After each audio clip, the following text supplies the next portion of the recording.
there's Leslie. Hi, welcome to International Student Scholar Services. How are you today? Good, how are you? Good, come on in. Let's check out our space. Where exactly is your office located? We're located in McMahon Hall, where you are right now, on the main level, which is in room 185.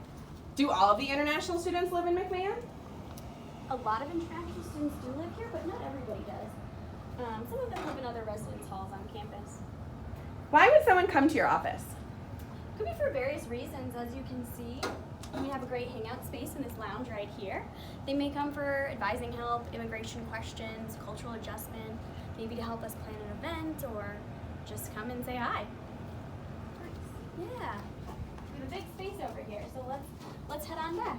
Oh, hi, would you like some coffee? Sure, thank you. Oh, thank you. About how many international students do we have on campus anyway? We have almost 4,000, almost like a half of undergrad and half graduate. Thanks. Where do our international students tend to come from?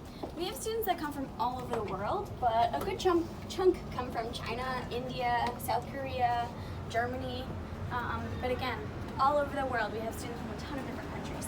Why would students from all over the world come to UConn?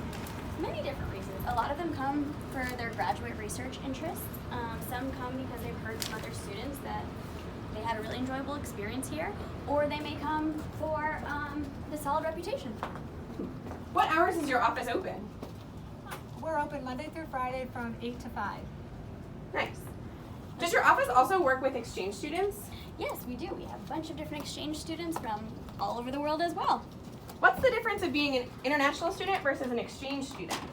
Exchange students typically come to complete an exchange program, while some of our other international students come to complete a degree.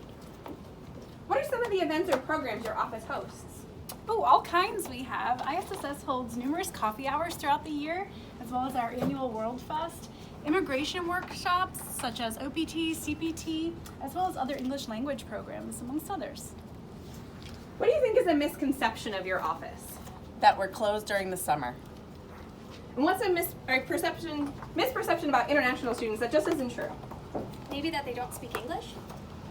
What do you hear is the hardest part of transitioning to UConn as a student coming from another country? Definitely learning the language is a really hard thing, and also making friends is really tough. I know you host international student orientation, but what do students still need afterwards? So we actually only host international graduate student orientation. So sometimes they are self-sufficient after that. A lot of students are able to adjust, and others who are struggling a lot may just need some extra English language support, maybe some help making friends or getting involved on campus, and maybe just general advising on what to do while they're here. What are some restrictions on international students that domestic students don't necessarily face? Could be financial struggles in different ways than domestic students face. There's no financial aid here. They may be relying on their parents' savings for their whole life. They have travel restrictions depending on what country they're from, so they may not be able to travel home, and that can be a big mental health burden for them. And maybe they face the language struggle like we kind of talked about before. How can non-international students benefit from your office? They may come to help us plan an event. They may need help with interacting with students that have come into their lives in some way and want to learn more about how to help them. How might RAs interact with your office? RAs may need help solving some cultural adjustment issues that occur while students are living in their residence halls, and they may need some advice on how to approach that situation. What's something new your office is working on? We actually have a new volunteer welcome team this year, so students will be welcomed by a bunch of volunteers from across campus to help them cool off with some water, have a place to put their suitcases when they get to campus. How can an RA best support a resident who's an international student?